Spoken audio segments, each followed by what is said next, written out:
picking up foreign interference 2 years ago. Is that right, Mr. Stretch?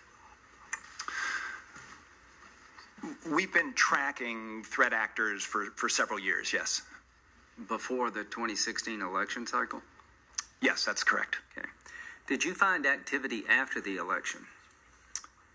Yes, we did. Okay, what happened after the election? Following the election, the activity we've seen really continued in the sense that if you view the activity as a whole, we saw this concerted effort to sow division and discord. In the wake of the election and now President Trump's election, we saw a lot of activity directed at fomenting discord about the validity of his election. So this continued after his election? It continued until we disabled the accounts. Okay.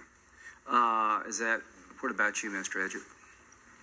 Yeah, we saw similar activity. On the advertising side, what was interesting is we saw the activity drop off after the election. But these automated accounts continue, and so we're continued to focus on making sure that they're removed from our platform. Ms. Delgado.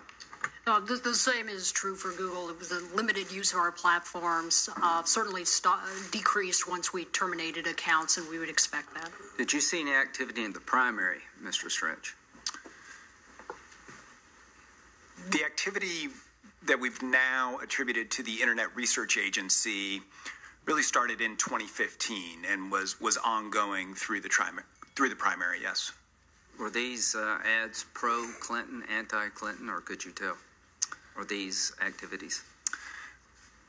Viewed in the aggregate, the activity, again, really appears to address a wide range of hot-button topics and appears directed at fomenting discord and inflaming discourse. In terms of volume, again, how much volume are we talking about?